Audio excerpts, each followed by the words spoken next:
маданиятсыз жыныстык катнаш бул зордук зомбулукка барабар болот ошондой учурга кабылып калган адам эмне кылыш керек? бир кызык да кайдыгер мындай ушундай учурларда кайдыгер бирок башка учурларда аябай адамдын жашоосуна кийлигишип турат. Мисалы бул жакка келгенде эмне предложение болбойбу дейт.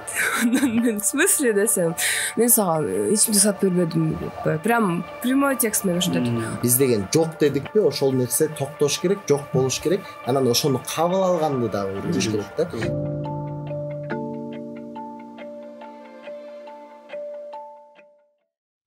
Саламатсызбы клубтун көрүүчүсү, сиз бүгүн секс талкуу подкастын көрүп жатасыз. Биз бул сезондо адам укуктары, зордук зомбулукка каршы чыгарылыш жасап жатабыз. Ал эми биздин бүгүнкү темабыз. Бүгүнкү темабыз деген макулдук алуу маданияты тууралуу болот. Жана ушул өлүп келаткан жаңы этика деген эмне, ушул жөнүндө сөз алып барабыз. Ал эми бүгүн сиздер менен мен клубтун журналисти Найзабек Мухамбетов, Айдай Токоева жана биздин эксперт, жыныстык тарбия боюнча эксперт Улук Батыргалиев. Саламатсызбы. Улук биздин биринчи сезонубузда тартылган, таанып болуш керексиңер. Бирок учурдагы сезон бир аз мындай темалар ар кандай болгонго байланыштуу биз ушул Улукту бүгүнкү темага как раз туура келет деп конок катары уже эксперт катары чакырып калдык. Ооба, рахмат, аябай кайра кубанычтамын подкастка айтып келгениме. Бүгүнкү темабыз ошол макулдук алуу маданияты. Биз макулдук алуу маданияты дегенде сөздүн өзүндө камтылгандай, эгер биз кайсы бир кыймыл аракет кыла турган болсок, же болбосо бир мамиле түзгүбүз келсе, каршыбыздагы адамдын уруксатын суроо, башка айтканда ошол уруксат алуу. Ал эми бул жагдай жыныстык катнашта кандай чечмеленет, кандай түшүндүрсөк болот?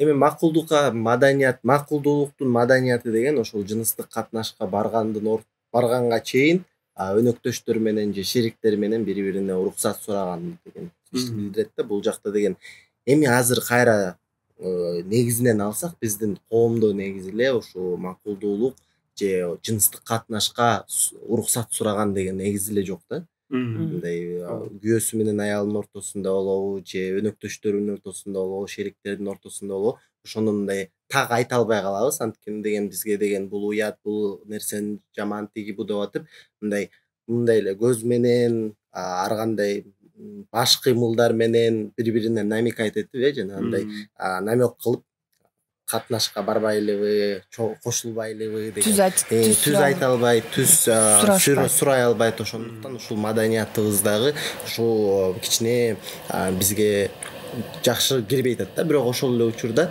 бул аябай негизги нерсе, бул аябай маанилүү нерсе, ошол керек экенин баарыбыз түшүнүшүбүз керек да.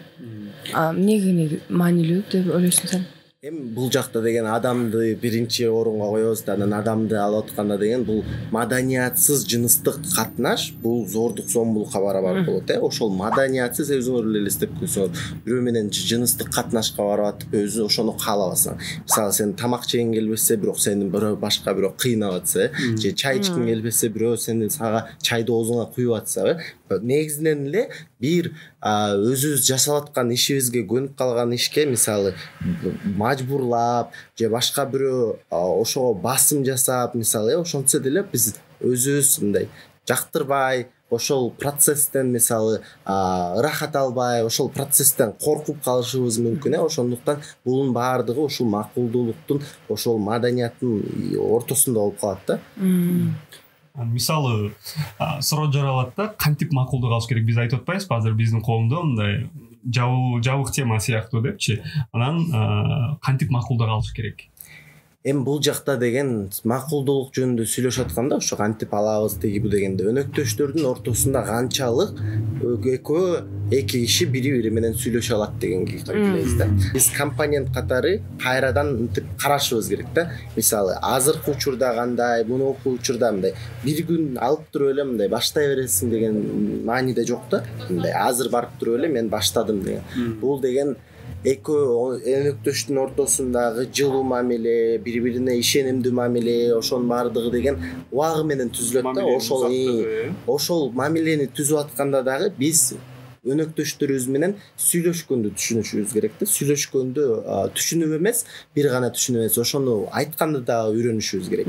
Мисалы, бул жыныстык катнаш болбосун, башка тема болсо деле ошону сүйлөп айтканды. Мисалы, мен азыр жыным келип атат, анткени сен кечигип калдың, же мен азыр момдай сезимдерди сезип атам, анткени сен мындай кылдың, же мен момдай сезип атам, анткени мен ушул учурда момдай өзүмдү сезип калдым деп бири-бирибизге сезимдерибизди да айта албайбыз да. Ошол жактан анан ушул жагдайдын баары башталат да. Бул жакта дагы бири-бирибизден сүйлөшкөндөн тышкары дагы биз өзүбүздүн жеке границаларыбыз жөнүндө да билишибиз керек. Мага момдай кылган, мисалы, Айдайдын колун азыр кармасам, Айдай өзүнүн границасын мисалы билеби, билбейби, же мен мисалы кармалса, мен азыр өзүмдүн границамды черте аламбы, черте албайм. Бул жакта деген кичинекей кезибизге кайра түшөбүз да. Ушул кичинекей кезибизден баштап биз канчалык мисалы колумду тийсе болот, мисалы көкүрөмө тийсе болот, же тийсе болбойт, же мисалы бетимди кармаса болот, кармаса болбойт, чачымды кармаса болот, кармаса болбойт. Анан ошол учурда биз эмне кылабыз? Ошо өзүбүздүн жеке границабызды сактап калыш үчүн. Мисалы, Айдайдын чачын тийип атсаң, Айдай айтат: тийбе, мен жаман көрөм, анткени бул өзүнүн границасы да. Же мени бирөө мисалы артыман келип кучактаса, мен айтам: жок, эмнеге артыман келип кучактап атасың, мен аны жаман көрөм. Ошол биз өзүбүздүн границабызды сезип, ошону билебиз деген сыяктуу да. Анан ошол учурда ушу границанын жана бири-бирибиз менен сүйлөшүү аркылуу кылган негизинде ушул макулдуулук мындай негизинен маданияты түзүлө баштайт да. Айланып келип туруп эле кайра эле жекечектерге келебиз да. Анан кичинекей кезибизден бери бизди кандай тарбиялашат, ошондой эле өсүп өзүбүз. Бизге эч ким айтпайм, үйрөтпөйт да, сен деген денең жөнүндө, денеңе тийбеш керек, сен ушундай нерселерди айтышың керек депчи. Кийин чоңойгондо деле биз башка адам менен коммуникацияны түзүүнү да билбей калабыз да. Эмне десем болот? Мисалы, мага мындай кучактаганыма жакпай атса, же мындай өпкөнү жакпай атса, мен эмне кылам дегендерди даже сурабайбыз. Балким ойлонот турбуз, бирок даже сурагандан көбүнчө уялабыз го. Мен ойлошот сен деген өтө эле мындай эме турбайсыңбы депчи там. Как сказать, өзүңдү прям өтө бийик коет турбайсың, эмне сага тийсе болбойбу, эмне ушунча эле эметип атасың, каадаланып атасың депчи. Чындап эле мындай кайсы бир деңгээлде, бирок алып карасак ар кимдин жекечеги ар кандай болушу мүмкүн. Бул ошого дагы байланыштуу болуш керек. Мисалы, мен кээ бирөө чачымды салап койсо, балким мага жагышы мүмкүн, башка адамга жакпашы мүмкүн. Бул ошол адамдын өзүнүн жекечегинин канчалык, кандай десем, канчалык деңгээлде, радиусу канчалык деген суроо дагы жаралышы мүмкүн экен. Азыр биз ошол макулдук алыш үчүн биз эң негизгиси сүйлөшүш керек дедик да. Мисалы, эмнени каалап атасың, эмне кылсам болот, эмне кылбасам болот деген нерсени ошол эки баягы жуп деп коелу, бири-бири менен сүйлөшүп чечишип алышыбыз керек дедик. Анан ошол жерде активдүү макулдук деген түшүнүк жаралат да. Башкача айтканда, активдүү макулдуктун критерийлери кандай болуш керек? Баягыдан немеде кыстырып кетиш керек. Биздин көрүүчүлөргө атты эртеңки күнү кайра эле мурункудай болуп бузукулар деп чыкты. Негизинен бул негизи бүт айтылып жаткандын баары ошо жыныстык катнашка барып, бизден мисалы чакыр сыяктуу эмес да бул деген. Биз ошолор барып, ошондой суроолор жаралган үчүн ушуну жазып атабыз да. Активдүү макулдуктун критериялары кандай десек, бул ошо эң биринчи айтылып кетпедикпи, сөз менен айтылыш керек да. Сенин оюңда эмне бар экенин эч ким биле албайт. Сен мисалы эмнени ойлоп атасың, кандай кааладың, ошонун баардыгын эч ким биле албайт да. Ошондуктан сөз менен ооз берилди, ошол ооз менен айтышыбыз керек да. Ошону айтып жатканда деген эмне болушу мүмкүн?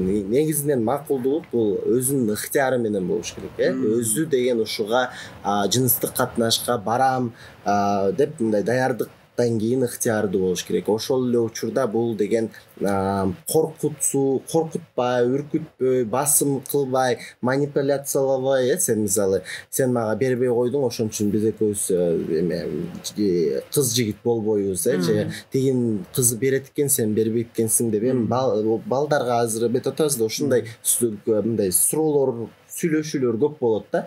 Тиги кызды шарт этип анан бул кызды тигинтип анан бынтип дегендер толтура элек да эми коомубузда. Муну ачык айтышыбыз керек да. Анан ошол эле учурда ошол ыктыярдуулук болуш керек, ошол коопсуз болуш керек. Ошол учурда биз өнөктөшүбүзгө же шеригибизге кандай условияларды түзүп берип атабыз ошол чечимди кабыл алыш үчүн. Анан ошол чечимди кабыл алып атканда дагы бул деген аябай ой жүгүртүүсү жакшы болуп туруп, анан өзүнүн каалоосу чынында болгон үчүн болуш үчүн эмеш керек да. Мага мисалы Instagram аркылуу жазып калышат, мисалы мен кызым мага бербей атат, эмне кылып шарт этсем болот.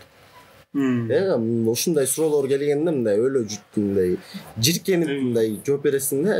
В смысле шарт этип, мен сага көзүңө тиги шарт эткич көрүнүп турган же мындай секреттерин айтып койбойсуңбу дос, анан теги бу деп ушундай толтура келет да. Ошол учурларда деген бул силер өзүңөрдүн өнөктөшүңөрдү кандай кабыл алып атасыңар? Урматтап экен да. Урматтоо, сыйлоо деген дагы ушул эмелер пайда болуш керек да. Анан ошол эле учурда жанагындай эмелер келип атат. Кыздардан көбүнчө келет да. Мисалы менин жигитим деген ошо жыныстык катнашка намек кылып атат. Анан мен жыныстык катнашка барбай койсом, ал мени таштап кетсе эмне кылам, же таштап кетпейби, же кантип түшүндүрүп айтып берем, анан тиги бу дегенде. Ошол учурларда да айта кетиш керек да. Эгер силер өзүңөр каалабай атсаңар, ошолуңар мисалы коркуп атсаңар, өзүңөр баргыңар келбей атса, мисалы ар кандай жагдай болушу мүмкүн да. Мен мисалы физиологиялык жактан даяр эмесмин, психологиялык жактан даяр эмесмин, же болбосо мага такыр турмушка чыкканга чейин, нике кыйылганга чейин жыныстык катнашка барбайм деген чечим кабыл алдым дегендер дагы бар да. Ошолорду айтыш керек да, өзүнүн өнөктөшүн. Анан ошону бири-бириңер менен отуруп сүйлөшүш керек. Мисалы биз азыр 15 жылдан бери сүйлөшүп атабыз. Биздин мисалы ошол сүйлөшүп атканыбыз үйлөнүүгө бартат же тиги буга бартат болсо, анда бири-бири менен сүйлөшүш керек да. Биз азыркы учурда кандай чечимдерди кабыл алабыз, кантип кабыл алабыз, анан ошол жыныстык катнашка барабызбы же барбайбызбы? Ошону деген эки тарап тең сүйлөп, эки тарап тең айтыш керек. Бир тарап эле каалап, ошону кыйнап, макулдуксуз, өзүнүн ыктыярына каршы ошол учурда жанагындай коопсуз эмес жагдай жаратса, анда мындай отношения силерге кереги жок деп дагы айтса болот. Силерди урматтабаса, укпаса, түшүнбөсө, мындай силерге даже үйлөнгүсү келбесе, эч кандай бир келечекке пландарын түзбөсө эметпесе, анткени көбүнчө ушундай бул деген уже мен мисалы өзүм феминистка катары ушу зордуктоо деп эсептейм. Эгерде активдүү эмеси жок болсо, макулдугу жок болсо, анда зордуктоо. Анткени ошо адам сага оозу менен айткан жок, мен ушуну каалап атам, мен чын эле бүт факторлорду эсептеп чыктым, баарын эметтим, баратам десе, значит адам даяр эмес, каалаган жок, каалоосу керек. Ушуга мен кошумчалап кетейин. Андан тышкары биз айтып атат, ошо активдүү макулдуктун да бир критерийи бул ошол жыныстык катнаш учурунда, эгерде мисалы өнөктөштүн бирөөнө бир нерсе жакпай атса, ошонусун айтып, мага жакпай атат, кел токтотолузу же болбосо бүттү дей турган болсок, ошол кандай десем, баягы чечим ийкемдүү болуш керек. Башында активдүү макулдук берилгенден кийин процесс учурунда кайсы бир нерсе болуп сага жакпай калды, ошондон кийин жок токтотобуз дегенде, ошол чечим ийкемдүү болуш керек. Башка айтканда, каршыңдагы адам дагы сени сыйлап, ошол сенин чечимиңди башында ооба деп бергенсиң, бирок андан кийинки жок деген чечимиңди кабыл алышы керек. Бул жакта да кошумчалап кетчү нерсе, ошо балдарга дагы айтылуучу нерсе да. Макулдуулук алга атканда деген бул ооз менен сөз менен чыккан нерсе болуш керек. Анан ошол ооз менен сөз менен чыккан нерсе так болуш керек да. Мисалы жок деди, болду жок.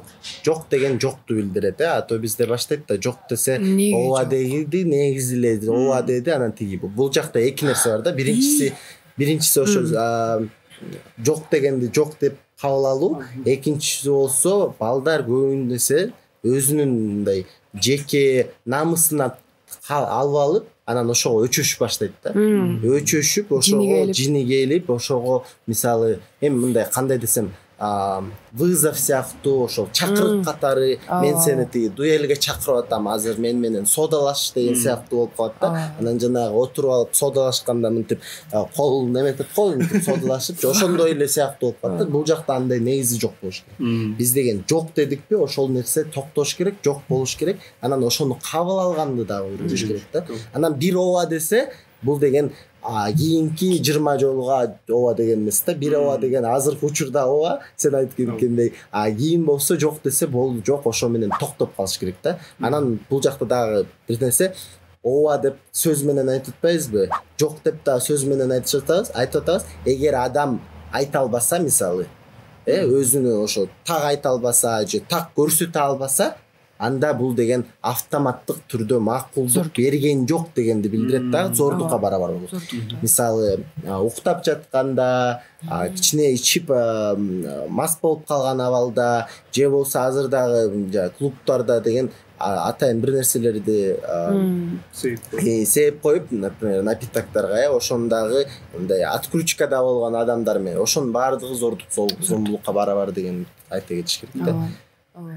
Мен просто сен айтып атканда эстеп кеттим да, эме дешет го, айылдар жок дегендечи, ой ана просто эме болуп атат депчи, мындай ламайса, бааланып атат, кадаланып атат.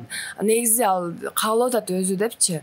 Кыргызстанда мындай сөз бар го, кыз кылыгы менен дегенчи. Эң менин оюмча эң эле мындай туура эмес түшүнүк да.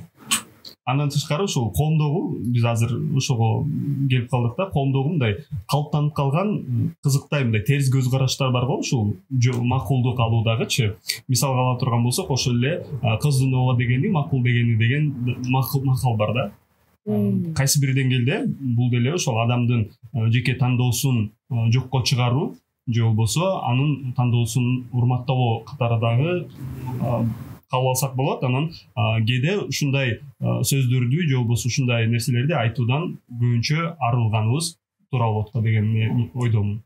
Ооба, ушу биздин макал лакаптарыбызда мурдагы эски бир туура эмес стереотиптер сакталып турат да. Ошон үчүн кээ бирлери чын эле абдан сонун макалдар болот. Ооба, кээ бирлери ушундай туура эмес нерселерди дагы эле ооба карматып турат да. Анда интерпретация да, биз ошол кандай түшүнөбүз, туура эмес түшүнүктү жагдайлап кылып, мындай башкача болуп, мындай. Мисалы өзүнүн мааниси мурун мисалы башкача болсо, азыр аны башкача кылып айтып. Анан ушу стереотиптер негизи көп да, ушу макулдук берүү, там ошол эле даже секске байланыштуучу, именно секс учурундагы мисалы айтайын, там үй бүлөдө аялы, күйөөсү катнашка барат дегенде баары ойлошот да, аялы дайыма каалайт же күйөөсү дайыма каалайт депчи, секс менен алектенгеничи. Бирок ошо үй бүлөнүн ичинде деле зордуктоо болушу мүмкүн. А бизде деген даже азаттыкта бир материал чыккан, күйөөсү аялын зордуктап койгон, аялы барып жазган заявление, милиционерлер күлгөн. Сен кантип эле күйөөң болсо, кантип эле сени зордуктамак депчи. То есть даже үйлөнгөн болсоңор, аны ошо үйлөнгөн жуптагы бири-биринен уруксат сурап туруш керек. Ал сразу эле үйлөнгөн болсоңор эле мен сенен дайыма секске барганы даярмын деген макулдук эмес. Мындай жөн эле сүйлөшкөн жуптарда айтпай элем да, вообще даже үйлөнгөндөрдү ушинтип ойлошот, ой булар эмне ортоңорда боло берет да депчи. Анан ушул азыр биз уруксатсыз жыныстык катнашка барууга кандай болот токтоло кетсек, мисалы жана биз жогоруда айтып өтпөдүкпү, кандай десем, эс үчүн жоготкон абалда барышы мүмкүн деген сыяктуу. Ушул сыяктуу дагы мисалдарды келтирип айта кетсек, негизи ушул кандай болот? Адам барбайт, аны мажбурлашат да.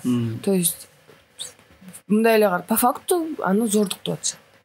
Эгерде сен эс учуң жоготсоң, уктап атсаң, же сен айткандай мас болуп, же кандайдыр бир баңги заттар кирип калса организмге, сен болду, сен эч качан мындай кандай толук кандуу ооба деп айта албайсың. Всё, анда уже ушул сен менен секске барган адам ал зордуктоочу деп кабылдаш керек. А так абалдары конечно көп. Анан биз деген дайыма айтыш керек, биз зордуктаган адам күнөөлүү.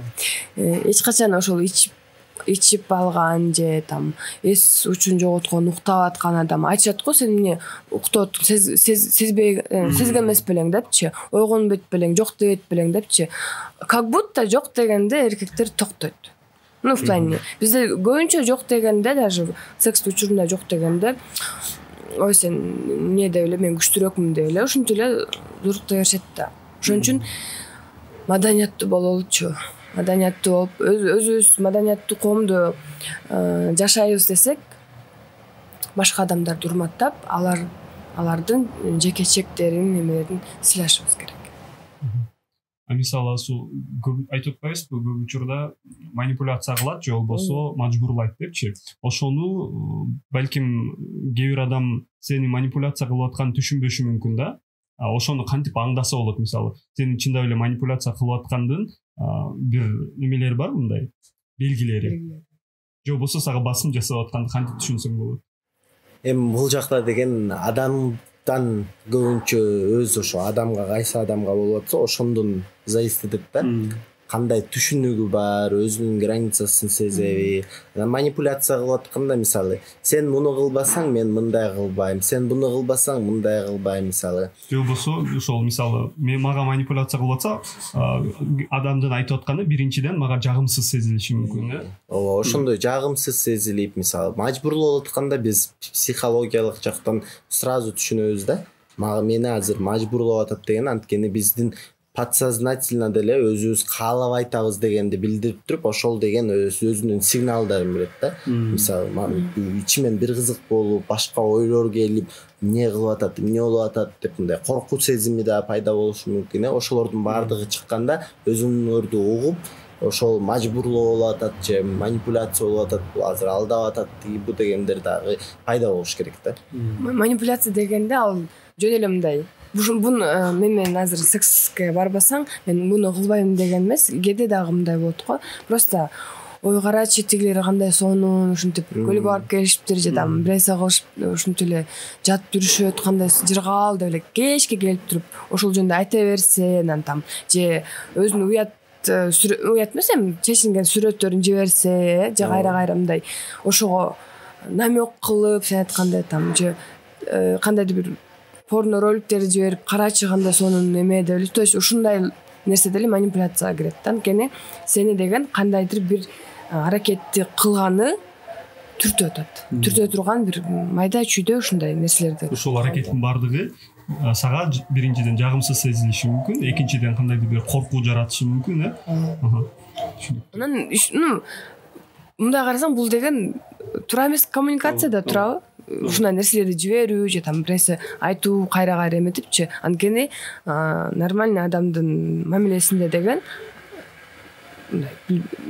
нормальный нерселер сүйлөшүшү керек да. Ушундай эгерде ушундай учурлар боло турган болсо, ачык эле бир сүйлөшкөнүңөр туура деп ойлойм да. Кел, сен мага что-то мурдатан бери ушундай ар кандай намектер кылып атасың, кыстырып бир нерселерди жиберип коюп атасың, эмне болуп атат, эмне кылып атасың депчи. Андан сен айткандай эле, жок мен деген мисалы там нике кыйдырганга чейин секске барбайм депчи эчкем, же жок мен деген али даяр эмесмин деп эле мындай айткан эмес керек. Анан эркек балдарга да силер кандай эме бермексиңер? Тактагы эле мындай бири-бирибизди айтканды коркпой, бири-бирибизге өзүбүздүн сезимибизди, өзүбүздө ичибизде эмне болуп атканын, оюбузду бөлүшүп, бири-бирибиз менен ошондо өнөктөштөр, анан ошол жылуу, жанагындай байланыштуу өзүнүн мамилелерин өрчүндөй берет да. Анан бул жакта эмне деп балдарга дагы, мисалы кыздарга дагы айтып кетпедикпи, манипуляция, жанагы мажбурлоо тигибу деп. Бул дагы бир түрү деген, бул мисалы көп эле ою жаралып калат го, мындай коомдо алынганда, мисалы свиданияга алып барып бирдеме алып берсе, анан ошону деген төлөп бериш керек кайра депчи. Ошо балдарда да бар да. Мен ага деген гүл сатып бербедимби, мен аны деген ужин менен тамак бербедимби, анан мен бул подарок кылбадымбы, анан тиги бу ошол подарокты кылып атканда сен ошону чын чын өзүңдүн жүрөгүңөн чыккан нерсеби же бул деген артында бул деген подарок кылып туруп анан жыныстык катнашка бардыртам тиги бу деп ошолорду дагы билишибиз керек да. Ошолордун баарын дагы айтышыбыз керек. Сен деген бул азыркы учурда белекти эмне кылып белек катары берип атасың? Мен ичимен чыгып, мен жүрөгүмөн чыгып, ушул жөн эле өзүмдүн өнөктөшүмө же өзүмдүн шеригиме жакшы мамиле кылып, жакшы сезимдерди, сүйүүмдү билдиргим келип атат деген мааниде берип атасың же болбосо ошону берип алып анан артынан дагы бирдеме сурайын деген. Ошол кыздар дагы көп учурларда мен байкап калам да, сурап калат. Мени деген ушинтти, анан тияка алып барды, анан бияка алып барды, анан мен өзүмдү деген азыр мындай бир кызыктай сезип атам, анткени мен ага кайра төлөп беришим керек сыяктуу болуп атат деген мааниде болуп калат да. Билдиртүү катары. Билдиртүү ошондой болсо анда сразу токтотуш керек. Анан андагы эме сен белек берип атканда билбейт да, мисалы кыз алып алышы мүмкүн да, анткени жөн эле бул эми мага деле белек берип атса мен белек деп алам да, мен сүйүнөм, кубанам. Бирок ошол белекти деген биздикилер макулдук катары кабыл алат да, мисалы белекти алды, анда деген бул даяр деген сыяктуу да, же макулдук берет деген сыяктуу. Ошол дагы мындай өтө терс көрүнүш болуп атат да азыр коомдочу. Менде ушундай бир учур болгон да. Досторум бир жигит менен тааныштырган. Эме кел таанышып койгула, жакшы бала депчи. Анан экөөбүз барга барганбыз. Бардан мага кайра өзү сатып бериптти да. Мен жок десем жок кел деп сатып берип аткан. Анан сатып бергенден кийин ичимдиктердичи анан үйгө мен жеткизип атпайм машина менен. Бирок өзүдө эч ким болчу. Ошону мен мажбурлаган. Мен машинадан түшүп кетейин десем, жок, мен сени айдап барам депчи. Өзү органдарда иштеген болчу, ошончо коркуп койт. Анан вообще мен араң түшө албай койдум. Вообще мени жибербей койбой койдум машинасынанчы. Анан жүрмесен жеткирип коеюн деп. Анан үйгө келгенде, үй жакка келгенде, эмне предложение болбойбу дейт. Мен в смысле десем, мен сага ичимдик сатып бербедимби деп. Прям прямой текст менен ошентип. А мен айттым, мен деле ал ичимдикти өзүм сатып алмакпын. Эгерде башында ушундай сен ойлоруң болсо, ушундай ниетиң болсо, айтпайт белең депчи. То есть сатып алганда ал ушундай ниет менен берген, значит мен менен точно бул деген секске барат деп. Анан жок деп туруп кетип калдым. Просто прямой ушундай уялбай айткандар да бар да. Эми в плане бардыгын алып берип койгондон кийин мойнуңа илип коюп, анан өзүнчө сени мындай күнөөлүү сездириш үчүн, ушул да манипуляция болгон, сени милдеттүү сездириш үчүн акчамды берем дедим. Десем, жок, анда мен башка күнү мага сатып бересиң да деп. Ошондон кийин жооп берген эмес мага. Учур болуптур. Ушул жана адамдын макулдугун алыш керек дедик да. Бирок адамдын макулдугусуз жыныстык катнашка баруу бул зордуктоого жатат дедик. Ошондой учурга кабылып калган адам эмне кылыш керек? Же болбосо ошол учурду көргөн адам кандай иш аракеттерди кылыш керек? Эми биринчиден зомбулукка кабылган адам эгер ошондой учур болсо, жыныстык катнаш көп учурда коопсуз болбойт. Мисалы презерватив колдонбойт. Ошол учурда деген барып бойдо болуп калбаш үчүн дарыларды ичиш керек.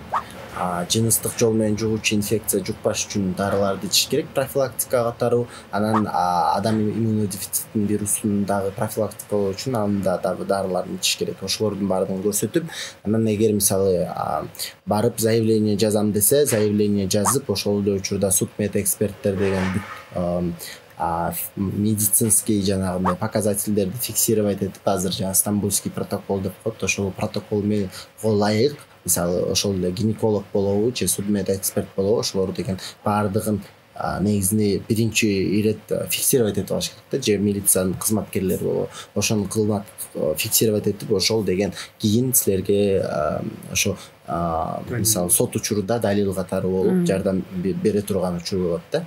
Анан ушул мисалы башка адамдар көрүп калса, көп учурларда биз аябай кийлигишпей деп мындай биздики мындай бир кызык да мындай ушундай учурларда кайдыгер, бирок башка учурларда аябай адамдын жашоосуна кийлигишип турат. Мисалы сен кандай кийинип жүрөсүң, сен кандай мисалы эмне кылып атасың, ошолорго жакшы кийлигишебиз. Ушундай зордук зомбулук ала качуу болсо кийлигишпей калабыз да. Ошол жакта жок булардыкы анан үйүнөн чыгарбаш керектиги деп коет. Ошондой мисалы учурларды көрүп атсаңар, бар болобу, кафе болобу, ар кандай жерлер болобу, ошол жакта деген биринчи ирет барып ошо адамдан силер жакшысыңарбы, мисалы жардам керекпи, ошол коопсуздугун мындай карап коюш керек да бир сыйра. Ошол барып мисалы ошол адам сен сурооңо жооп берип атабы, жооп бербей атпайбы, жооп бербей атса анда ал деген аябай мас, анан сен билбейсиң да мисалы кайсы жакка алып барат, буну эмне кылат.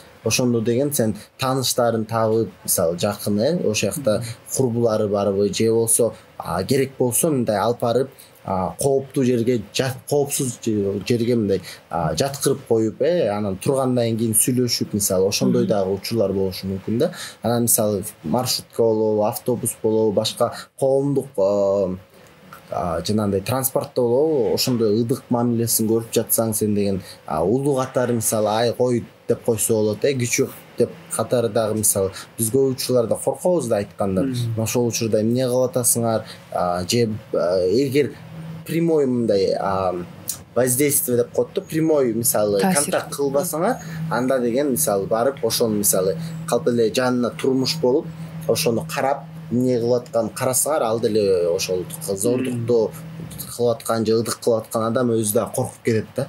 Мисалы же телефонго тартып алса болот, же барып мисалы акырын түртүп мисалы ошол кыздын жанына туруп алса болот, ошону мындай коргопчу. Ошондой эми ар кандай болушу мүмкүн да бул жакта. Же болсо кафеде заведение болуп атса, мисалы милиция чакырып, же болсо ошол эле официант болобу, же администратор болобу, ошолорго айтып койсо дагы уже жакшы болуп калат да. Ошол случайларды азайтса болот. Башкысы кайдыгерлик кылбаш керек, бир аракет кылыш керек жардам берген. Именно ошол зордукка же ыдыкка кабылып жаткан адамга аларды коопсуздук жерлерге эметип. Анан баягы кошуп кетет элем дагы, эгерде сиздер ушу мен деген макулдук бербеген секске барган мажбур болгом деп ойлосоңор, эң биринчи конечно бирөөгө айтып бериш керек. Жакын, эң жакын адамдарыңарга айтып берип, алардын колдоосун алып, точно силерди колдой турган адамга айтып бериш керек да, ишене турганчы. Алар силерге ишенип, ооба мен сени түшүнөм, эметем деп мындай алардын колдоосун алганда, бир аз ошол бугуңарды бөлүшүп айтып бергениңерде өзүңөр да жеңилдик сезип каласыңар да.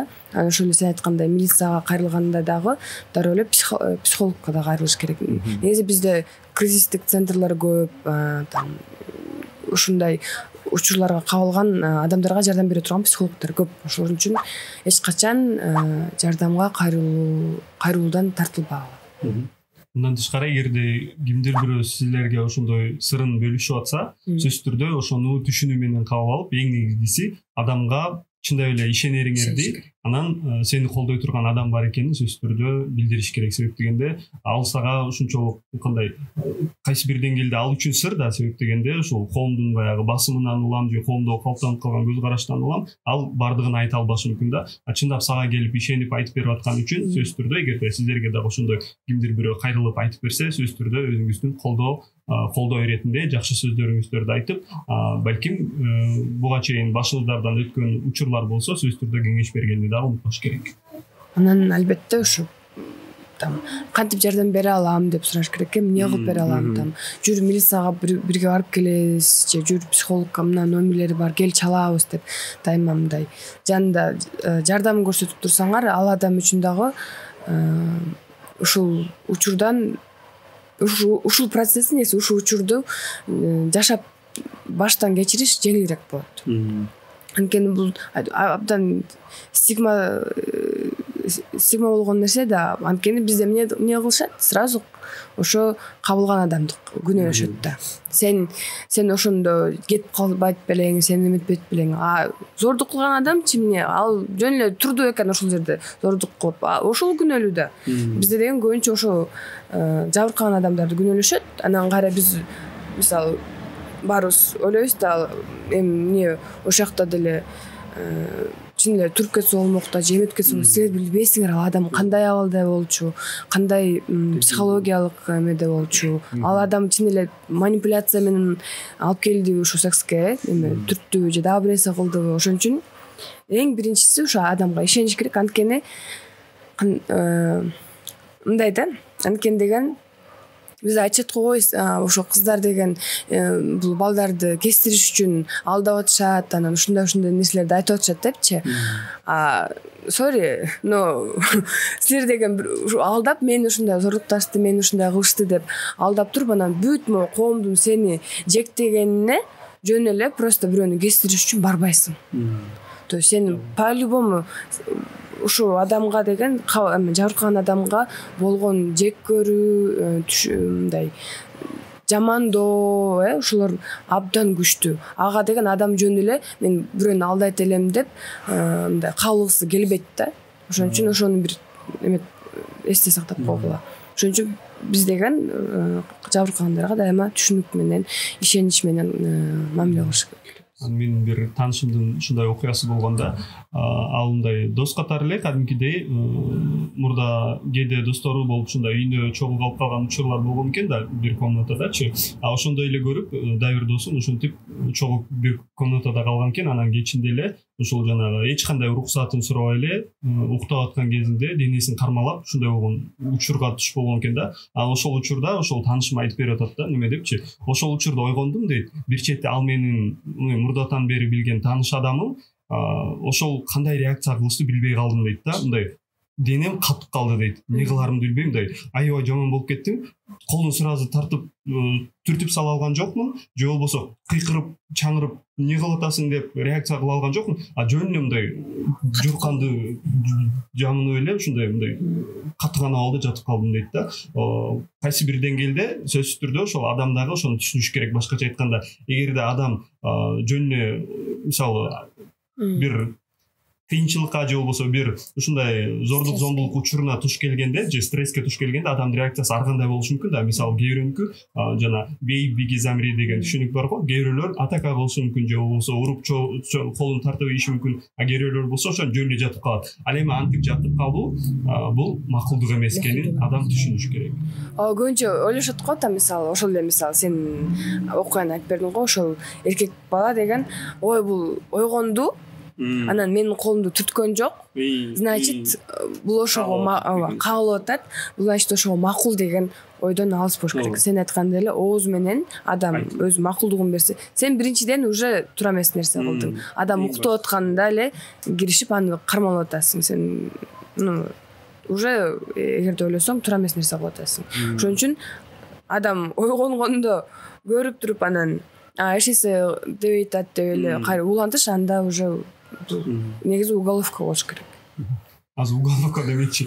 Биз буга чейинки чыгарылышта биз ыдык жөнүндө сүйлөшкөнбүз да. Ыдык жөнүндө сүйлөшкөндө дагы кайсы бир деңгээлде Кыргызстандын мыйзамдарында ыдыкка чара көрүлө турган белгилүү бир берене жок экенин байкаганбыз. Себеп дегенде ошол бал эгерде ыдык кички балдарга боло турган болсо ыплас аракеттер менен жазаланат, же болбосо ошол жашы жетеликтер менен жыныстык катнашка баруу деген сыяктуучу. Ал эми негизи өзү макулдук алуу түшүнүгү жаңы түшүнүк болуп атпайбы? Биздин мыйзамдарда жок болуш керек менин оюмча.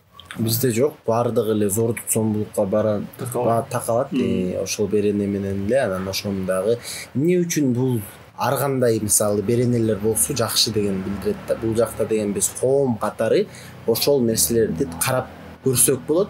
Экинчиден ар кандай берене, ар кандай өзүнүн жазасы болот. Ченеми да жазасы ченеми да болушу мүмкүн. Ошол баардыгын зордук зомбулукка такай бергенде буну деген жанагы доказательствосы дагы оорураак болуп калат процессте учурунда. Ошондуктан эгерде мисалы ыдык көрсөттү десе, ошону деген тастыктап, ошону доказывать эткен жеңилирээк ошол ыдык беренеси менен. Эгер ошол ыдык көрсөтүүнү зордук зомбулуктун беренеси менен, конечно, аны эч ким соттобойт. Анткени зордук зомбулук болгон жок, мондай критерийлер болгон жок, булар өткөн жок. Кана сен судмед экспертизаң гана, медициналык заключение гана деп эле өтөмөт берет да.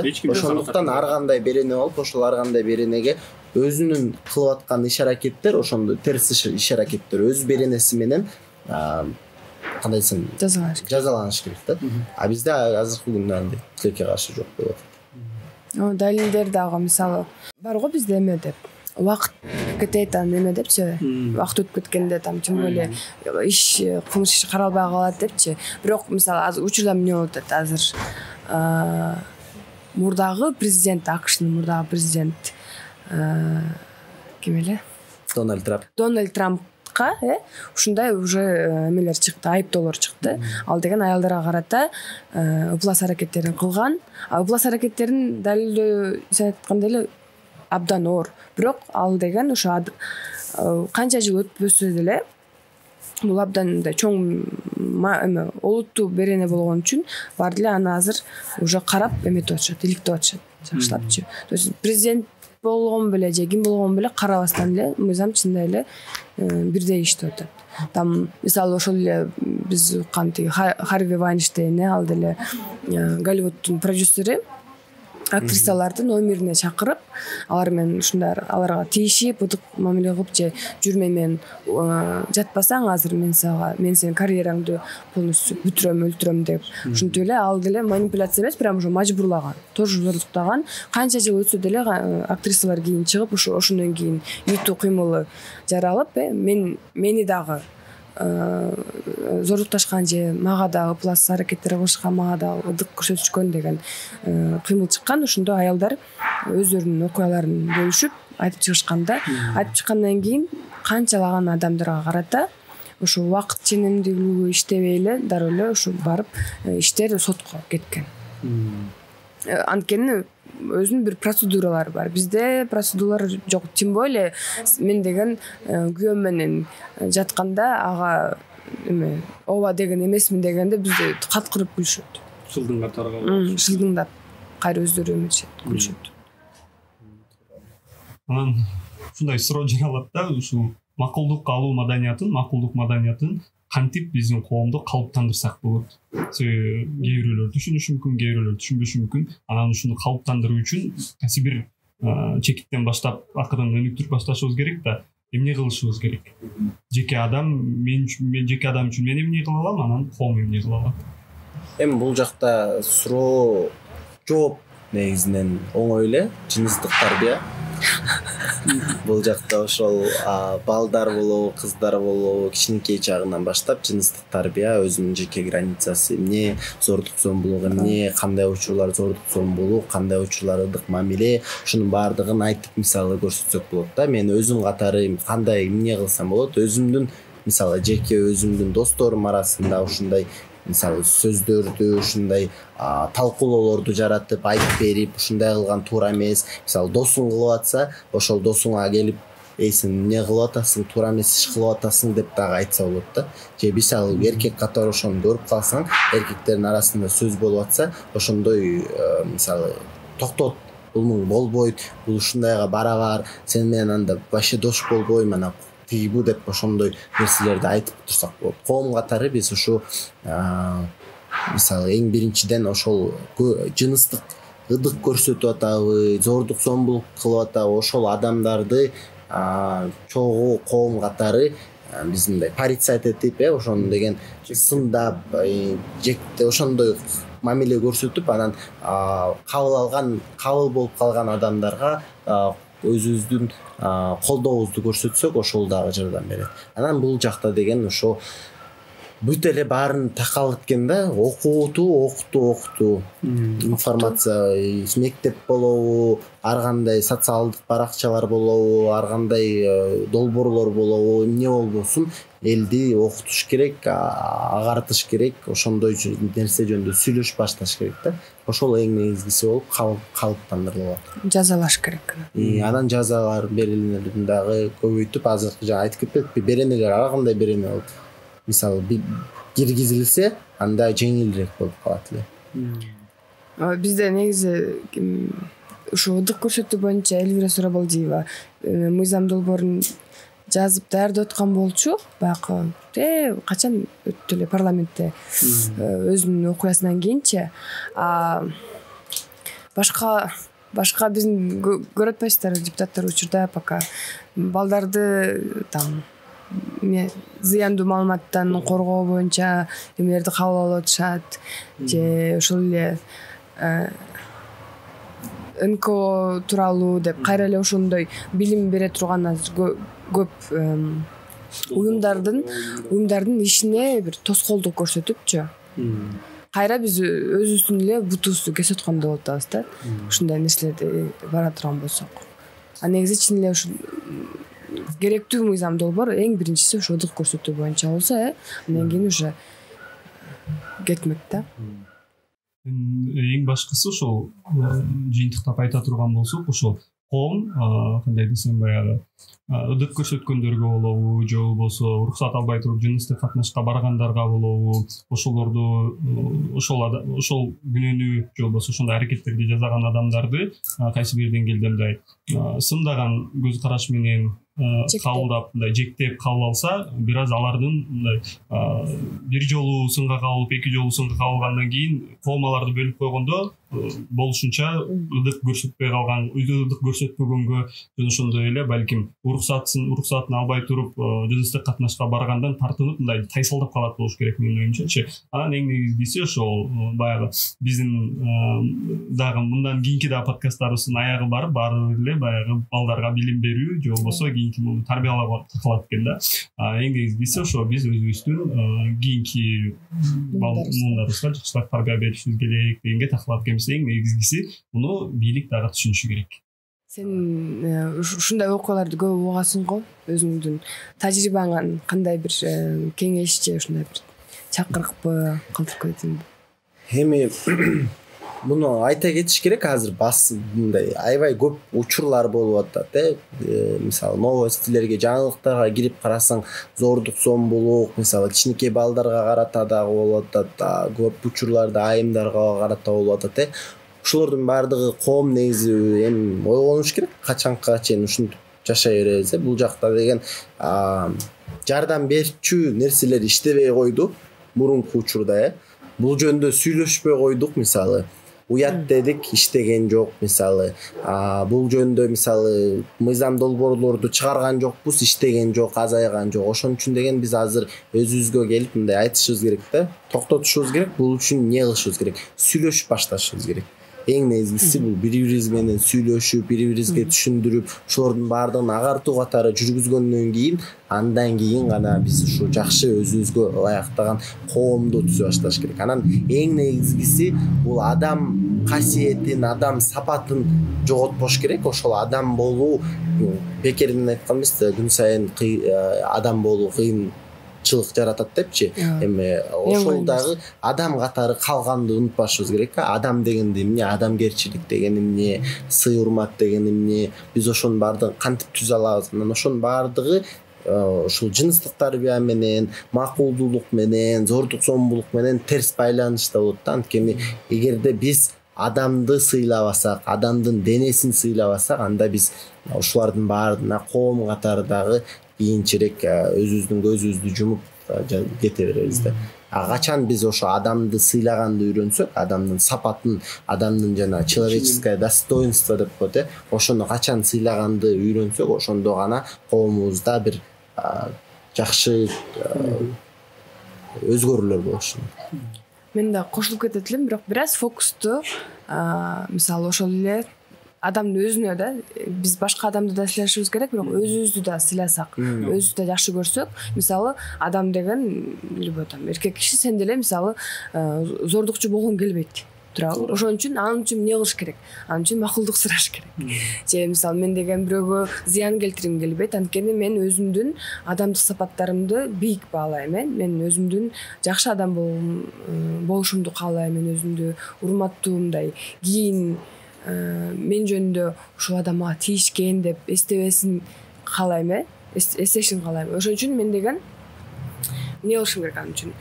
Башка адамдарды сыйлап, алардын чектерин сыйлап, урматтап, там макулдугун сурап, ошондой мамиле кылганда гана мен деген ушул коомдун жакшы бир жараны, жакшы бир бөлүгү болуп чыгам деп. Ошондой жакшы жарандар, жакшы коомдун бөлүктөрү көп болсо, сөзсүз түрдө улук айтып өткөндөй жакшы өзгөрүүлөргө жол ачат. Урматтуу биздин клубдун көрүүчүлөрү, биз бүгүн Секс талкуу подкастында макулдук алуу маданияты, анын жыныстык жашоодогу орду тууралуу сөз кылдык. Бизге бул боюнча кызыктуу маек куруп берген Улук мырзага терең ыраазычылык билдиребиз. Эгерде Айда айтып өткөндөй, эгерде ушул тема боюнча сиздин кандайдыр бир окуяларыңыз болсо же пикириңиз болсо, комменттерге жазып бөлүшүңүздөр. Кийинки берүүлөрдөн амандашкыча. Иншалла.